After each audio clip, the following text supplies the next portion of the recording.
धर्मेंद्र जी जो हैं वो गांव के रहने वाले, पंजाब के। गांव में बहुत शरारती हुआ करते थे और गांव में सबसे ऊंचा जो नारियल पेड़ है उसमें चढ़ जाते थे तालाब के पास और तालाब में छलांग लगाते थे और स्विमिंग किया करते थे। उनके वालिद यानी कि पिताश्री उनको बोलते थे, पहले तो बोलते थे फिल्म विल्म देखा मत करो, बहुत डांटा करते थे। पिता के साथ मिलकर हैंडपंप ठीक किया करते थे और बॉडी मसल बहुत स्ट्रांग हो गया था, बहुत ही तगड़े हुआ करते थे धर्म जी। सिर्फ 19 साल में ही उनकी शादी हो गई थी और उसके बावजूद भी उन्होंने अपनी माँ से कहा, माँ मुझे फिल्म लाइन में जाना है, मुझे दिलीप कुमार की तरह बनना है। दिलीप साहब उनके आइडियल हुआ करते थे। तो माता श्री ने कहा, बेटा तू बड़ा खूबसूरत तो है ही, अर्जी भेज दे तो कामयाब हो जाएगा वहाँ जाके। सच में मानो भगवान माता सरस्वती उनकी माता के कंठ में बैठ गई थी और जैसे ही उन्होंने अर्जी भेजी ऑल इंडिया टैलेंट कॉन्टेस्ट में वहाँ सेलेक्ट हो गए और फिल्म लाइन में आ गए 1950s में।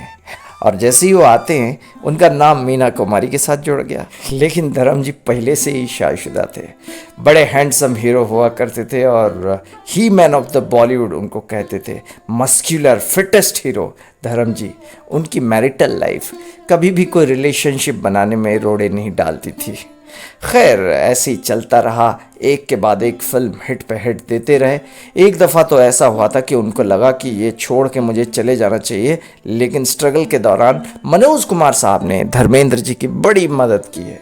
जैसे ही मशहूर होते गए, शादी उनकी पहली हुई थी, उनके 2 बच्चे भी थे, लेकिन हेमा मालिनी उसके बावजूद भी धर्म जी से प्यार करने लग गई, क्योंकि धर्मेंद्र जी एक बेहतरीन इंसान है और पर्सनैलिटी तो कमाल की थी।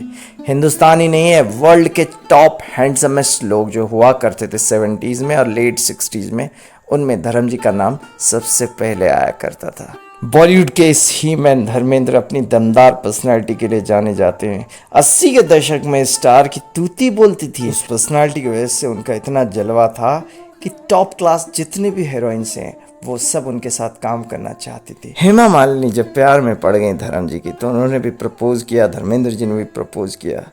पहले उनकी शादी के लिए हेमा जी के माता पिता इनकार कर रहे थे, क्योंकि धर्म जी पहले से ही शादीशुदा थे, ये तो हरगिज़ नहीं हो सकता है। लेकिन बड़ी मुश्किलात का सामना करते हुए दोनों ने शादी कर ली 80 में। एक है पंजाबी और एक है साउथ इंडियन। ये भी एक वजह है कि हेमा जी का जो परिवार है उन्होंने उनको शुरुआती दिनों में स्वीकार नहीं किया, लेकिन बाद में खैर सब कुछ ठीक हो गया। लेकिन धर्म जी का जो आशिकाना मिजाज है वो कभी भी रुका नहीं, थमा नहीं। दूसरी शादी के बावजूद भी उन्होंने अपने से 26 साल छोटी एक लड़की के साथ रिलेशन बनाया। दोनों में बड़ा प्यार था। अनीता राज बहुत ही खूबसूरत एक एक्ट्रेस हैं। दोनों ने साथ बहुत फिल्मों में काम किया, यहाँ तक कि धर्मेंद्र जी ने उनका नाम बहुत सारे प्रोड्यूसरों को और डायरेक्टर्स को रेकमेंड किया कि अनीता राज को फिल्म में काम दे दिया जाए। 1980s में धर्मेंद्र और अनीता राज का जो पेयर है रियल लाइफ में होटल्स में, रेस्टोरेंट्स में बहुत फेमस होने लग गया। और जब हेमा जी को ये बात पता लगती है तो बड़ी नाराज़ हो जाती हैं और उन्होंने वार्निंग दी धर्मेंद्र जी को कि आप अनीता राज के साथ अब काम नहीं करेंगे। और वही होता है, धर्मेंद्र जी और अनीता राज अलग हो जाते हैं। हालांकि आज उनका एक अच्छा फ्रेंडली रिश्ता है, लेकिन अनीता राज फिल्म लाइन को छोड़ देती हैं। लेकिन याद रखिए एक बात, धर्मेंद्र जी ने जिससे भी प्यार किया एक सच्चा प्यार किया और कभी भी एक हद होती है उसको उन्होंने पार नहीं किया और इंसानियत को अपना मजहब माना। और धर्मेंद्र जी हिंदी सिनेमा के सिर्फ हैंडसमेस्ट एक्टर नहीं है, the best human being of Hindi cinema ever हैं। बीजेपी के सांसद भी रह चुके हैं और बहुत सारा काम उन्होंने किया है। आप जुड़े रहिए हमारे चैनल डिजिटल रेडियो के साथ और इसको ज़रा प्लीज़ आगे बढ़ाइए।